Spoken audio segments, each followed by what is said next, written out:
ሰላም የቡዜ ዓለም ዩቲዩብ ተከታታዮች እንዴት ናችሁ? ዛሬም እንደተለመደው ሁሌም እናንተን ያስተምራል ያሳውቃል ያልኩትን ነገር ይዤላችሁ መጥቻለሁና እስከ መጨረሻው ድረስ ተከታተሉ። ሰብስክራይብ፣ ላይክ፣ ሼር ማድረጋችሁን አትርሱ።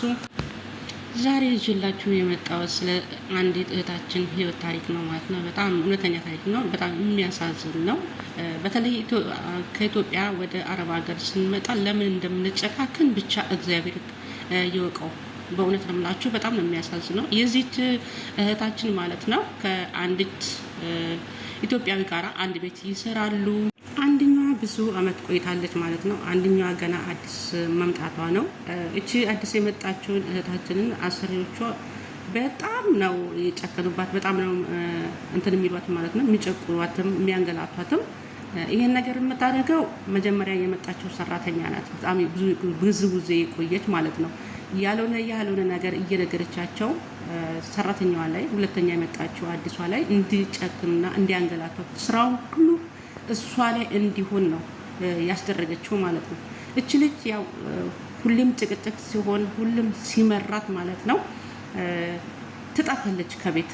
ስጠፋ ደግሞ እንደዚሁ አይደለም የጠፋችው። እቺ ከአሰሪዎቿ ጋራ የምታጣላትን ገንዘብ ይዛባት ነው የጠፋችው ማለት ነው። እና ግን የዚች ልጅ ህይወት መጨረሻ ደግሞ በጣም የሚያሳዝን፣ በጣም ከምላችሁ በላይ ማለት ነው። ከጠፋች በኋላ የተወሰነ አመታት ሰራችና ወደ ኤርፖርት ስትሄድ የገጠማትን ነገር በጣም የሚያሳዝን ነገር ነው ማለት ነው። ልክ እቃዋን እንዳስመዘነች አስመዝና ከጨረሰች በኋላ ማለት ይቻላል ምን እንደሆነ አላውቅም፣ ብቻ ድንገት ፖሊሶቹ መጥተው ነው የያዟት ማለት ነው።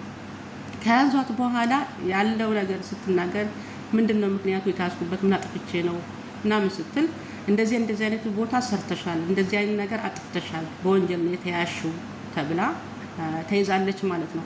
ለምንድነው ይሄን ነገር ያረግሽው ብላ ስትደረግ አብራኝ የምትሰራው ጓደኛዬ ሁሌም ያልሆነ ነገር ስለኔ ክፉ እየነገረቻቸው አረቦቹ ወይም ከፊሎቼ እንዲጠሉኝ እና ወደ ሀገርሽ እናሳፍርሻለን ነው የሚሉ ሁሌም ይዝቱብኛል። ስለዚህ ያለኝ አማራጭ መጥፋት ነበር፣ ግን በወቅቱ ተናድጄ ስለነበረ ገንዘቧን ይዤ ጠፍቻለሁ ብላ ነው ያለችው ማለት ነው። እና ለምን እህቶቼ ለምን አንድ ሆነን ተስማምተን ተፋቅረን አንድ ላይ ብንሰራ ምን አለበት? አሳልፈን ለአሰሪዎቻችን ሰጥተን እቺ ልትሰራ ነው የመጣችው፣ ልታገኝ የመጣችው፣ ልትለወጥ ነው የመጣችው እንደሷ ማለት ነው። ነገር ግን አሳልፋ ሰጥታት አረቦቹ ሁሌም ወደ ሀገርሽ ነው የምንሸኝሽ ብለው ሲያስፈራራት ይሄን ድርጊት ፈጸመች። ግን አስቡት፣ ኤርፖርት ላይ ደርሳ አገሬ ልገባ ነው ብላ ለቤተሰቡ ደውላ ሁሉ ነገር ከጨረሰች ትኬት ተቆርጦላ ከጨረሰች በኋላ እንደዚህ አይነት ነገር ሲገጥም እጅግ ልብ የሚስነካ በጣም የሚያሳዝን እርስ በራሳችን የተጨካከንበት በእውነት በጣም የሚያሳዝን ማለት ነው። በቃ ከኛ ከኢትዮጵያኖች የማይጠበቅ አገራችን ላይ መጥፎንን ሰው ሀገር ስንመጣም እኛ እኮ አሰሪዎቻችን እኮ ምንም አይጠቅሙ ነው። ዛሬ እኮ ራስሽን ቢያምሽ ማለት ነው ውሃ የምታጠጣሽ ቀና የምታደርግሽ ያቺ አብራሽ ያለችው ጓደኛሽ እህትሽ የሀገርሽ ልጅ ናት እኮ። ለምን አሳልፈሽ ትሰጫታለሽ? ክፉም ብትሆንብሽ ራሱ በመልካም መልሽላት። እግዚአብሔር ቃሉም እንደዛ ነው የሚለው። ቀኝህን ቢመታ ግራህን ቢመታ ቀኝህን ስጥ ነው የሚለው ፈጣሪያችን ማለት ነው። አሳልፈሽ ሰተሽ ሁለተኛ ስቃይ ለምን ታስገቢያታለሽ? ምን ትጠቀማላችሁ? እውነት ለመናገር ማለት ነው እንደዚህ በክፋት የተሞላን ኢትዮጵያዎች ሆነናል። ስማችን የማያምር በሰው ሀገር ስንቱ ይሞታል፣ በሰው ሀገር ስንቱ ሬሳው ወደ ሀገር ይሄዳል። እንደገና ደግሞ እርስ በራሳችን እየተጨካከንን አሳልፈን ለአረቦች እየሰጠን እንደገና ደግሞ ስቃይ ውስጥ የምንገባበት ማለት ነው። ሲጀመር ገንዘባችሁን ጥንቃቄ አድርጉ እህቶቼ። ገንዘብ ስታስቀምጡ ወይ ከበታችሁ ውስጥ ወይ ቁም ሳጥናችሁ ውስጥ ቁልፍ ባለ ውስጥ ማስቀመጥ።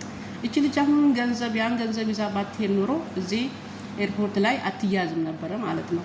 እና ይሄ ሁሉ ለስቃይ ለመከራ በንዴት ተነስታ ለብዙ ጊዜ ስቃይ ውስጥ እንድትገባ ያደረጋት ያ ገንዘብ ነው። እና እልህ ደግሞ ብዙ ነገር ህይወትም ያስጠፋል። ገንዘብ ብቻ አይደለም ህይወትም ያስጠፋል። እቺ ልጅ በዛ በተናደደ ሰዓት ህይወቷን ብታጠፋ የሆነ ነገር ብታደርግ ኖሮ አስቡት የሚገጥመውን ነገር ማለት ነው። አሁንም ያው ነው ዛሬ ቤተሰቦቿ የት ገባች የት ነው ያለችው እያሉ በጣም ስቃይ ውስጥ ነው ያሉት ማለት ነው። ማለትም እዛ እስር ቤት ሆና ድምጿንም መስማት አይቻልም። ወደ ሀገሯ ገብታለች ነው የተባለው። ለጓደኞቿ ራሱ ምንም የሚያውቁት ነገር የለም። ወደ ኤርፖርት ሄዳለች፣ ወደ ሀገሯ ልትገባ ነው የተባለው ነበር ማለት ነው። አሁን ድፍንፍን ያለ ነገር ሆኖ እስከዛሬ ድረስ ድምጿን እንኳን ያልሰሙ ቤተሰቦቿ ምን እንደሚሰማቸው ፍርዱን ለእናንተ ትቻለሁ፣ እውነት ለመናገር ማለት ነው። እባካችሁ ገንዘባችሁን በጥንቃቄ ያዙ። አጠገባችሁ ማስቀመጥ ከፈለጋችሁ በጥንቃቄ ያዙ። መላክ ካለባችሁ እላኩ። አሳልፋችሁ ደግሞ እህቶቻችሁን ለአሰሪዎቻችሁ አትስጡ። ፈጣሪውም አይወድም፣ እግዚአብሔርም አይወድም። ነገ እናንተ ምን እንደሚገጥማችሁ ታውቃላችሁ? አታውቁም።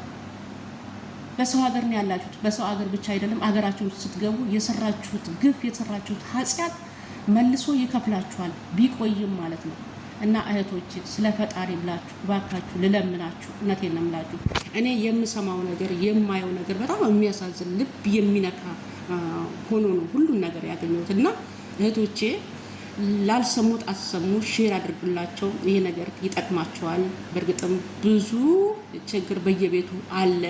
አንድ ቤት ውስጥ ሆነን ስንሰራ አበሾች በጣም ብዙ ልጆች የማይስማሙበት ህይወታቸውን የሚያጠፉበት አጋጣሚ አለና ይሄ ነገር ይጠቅማቸዋል። የሰው ሀቅ ደግሞ ጥሩ አይደለም፣ ይቆያል እንጂ መልስ ስላለው ማለት ነው። እና ይሄን ነገር ሼር አድርጉልኝ፣ ላይክ ሰብስክራይብ እያደረጋችሁ አበረታቱኝ። ስላዳመጣችሁኝ ከልብ አድርጌ አመሰግናለሁ። ሰላማችሁ ብዝት ይበልልኝ።